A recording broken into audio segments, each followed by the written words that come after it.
आप शुद्ध हिंदी नहीं बोल सकते, और हिंदी तो क्या उर्दू भी शुद्ध नहीं बोल सकता कोई। इस पर फिर कभी बात करूंगा, फिलहाल तो हिंदी का जिक्र चल रहा है तो हिंदी के ही बारे में बात करता हूं। मैं हूं मोइन शम्सी और यह चैनल है माय हिंदी माय उर्दू। आज पहला शब्द है बदबू। बदबू आ रही है साहब, बड़ी बदबू आ रही है, पता नहीं कहां से आ रही है। इस तरह की बातें हम जब करते हैं तो ये भूल जाते हैं कि बदबू फारसी भाषा के दो शब्दों बद और बू से मिलकर बना है। बद का मतलब बुरा, बुरी, बुरे, और बू स्मेल, गंध कहते हैं हिंदी में, दुर्गंध हिंदी में इसके लिए शब्द है। लेकिन आप ये बताइए कि आप बदबू शब्द ज्यादा बोलते हैं या दुर्गंध?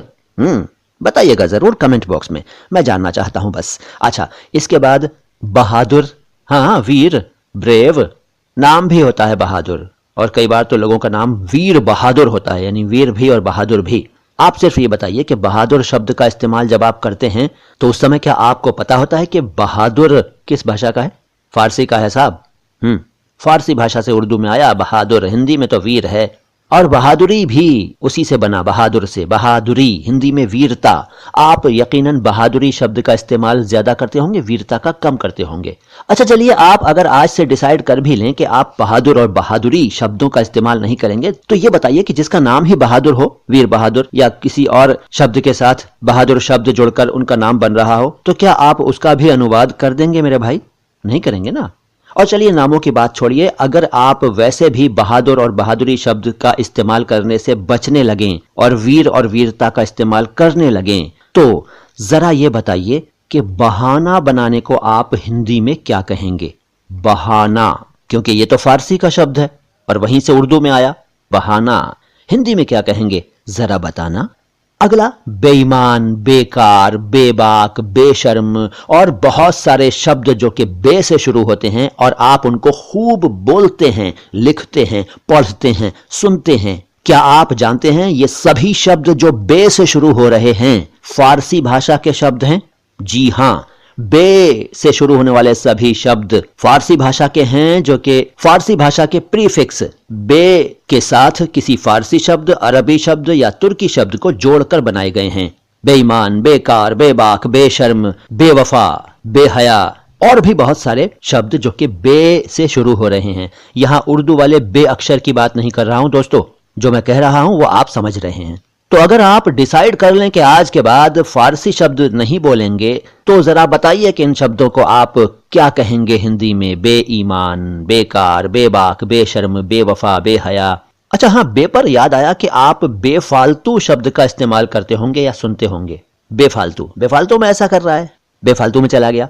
बेफालतू मैं पहले बता चुका हूं एक मुलाकात में कि बेफालतू कुछ नहीं होता भाई, फालतू के साथ बे लगता ही नहीं, एकदम गलत है ये, क्योंकि फालतू अपने आप में नेगेटिव शब्द है, नकारात्मक शब्द है, और बे तो लगाया ही इसलिए जाता है किसी शब्द में कि वो एक नेगेटिव शब्द बन जाए, एक सकारात्मक शब्द का ऑपोजिट बन जाए।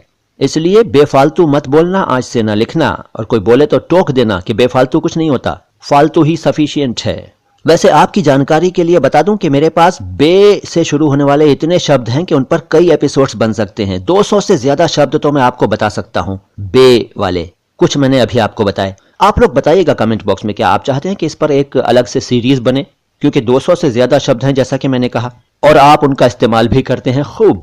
चलिए आगे चलते हैं। अगला शब्द है बाबा। आप जानते हैं किस भाषा का शब्द है? हिंदी का नहीं है भैया, अरबी का है। जी हाँ, बाबा फादर के लिए इस्तेमाल होता है आमतौर पर, दादा के लिए भी इस्तेमाल होता है, लेकिन आजकल तो ये बाबा शब्द किसी और रूप में भी चल रहा है। बहरहाल बाबा अरबी का है जैसा कि मैंने आपसे कहा। आप ये बताइए हिंदी में इसे क्या कहते हैं? ठीक है। अच्छा, फिर बर्फानी। बर्फानी बर्फ शब्द से बना है, और बर्फ शब्द के बारे में मैं आपको इसी सीरीज की पिछली मुलाकातों में बता चुका हूं। बर्फानी का अर्थ है बर्फ का, बर्फ से बना हुआ या बर्फ से संबंधित। बर्फानी फारसी भाषा का शब्द है। इसके बाद एक शब्द है बस्ता। बस्ता अगर आप नहीं जानते हैं तो अपने पापा मम्मी या अपने दूसरे बड़ों, दादा दादी, नाना नानी से पूछेगा बस्ता क्या होता है। स्कूल बैग को कहते थे बस्ता, फारसी भाषा का शब्द है बस्ता, और स्कूल बैग अंग्रेजी का है। आप ये बताइए कि हिंदी में क्या कहेंगे स्कूल बैग को, यानी बस्ते को, बताइएगा। और एक शब्द है बागवानी। बागवानी, इसको बागवानी कह देते हैं, ये एकदम गलत है। जी हां, सही क्या है? सही है बागबानी।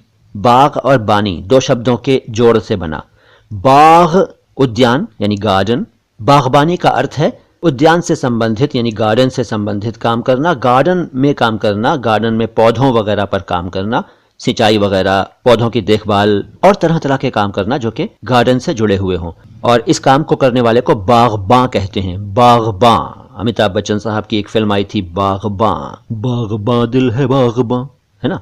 तो बागबां और बागबानी, लेकिन ये हिंदी का तो है नहीं, फारसी का है। आप ये बताइए कि बागबानी और बागबां को हिंदी में क्या कहते हैं? जी हाँ, कमेंट बॉक्स में लिखकर बताइएगा ताकि मेरी जानकारी बढ़े, मैं भी अपने ज्ञान की वृद्धि कर सकूं।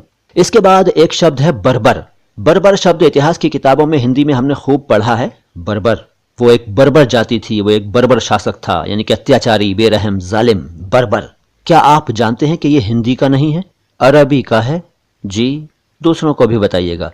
बर्बर अरबी भाषा का शब्द है। शब्द बहुत है मेरे पास, भंडार है, खजाना है, लेकिन आहिस्ता आहिस्ता आपको बताता रहूंगा। फिलहाल तो अगर आपने हमारे चैनल को यूट्यूब पर सब्सक्राइब नहीं किया है तो कर दीजिए, और अगर आपने घंटी का बटन कभी नहीं दबाया है इस चैनल पर तो दबा दीजिए। कमेंट बॉक्स में कुछ ना कुछ लिखें, चाहे अपने सवाल, चाहे अपने दिल की और बातें, लेकिन लिखें जरूर। हमारे वीडियोस को ज्यादा से ज्यादा शेयर करें ताकि ज्ञान की ये ज्योति दूर दूर तक जाए, इल्म की शम्मा दूर दूर तक रोशन हो, सबका ज्ञान बढ़े, सबकी जानकारी बढ़े। आता हूं बहुत जल्द लेकर कुछ और शब्द। सलाम हिंदुस्तान।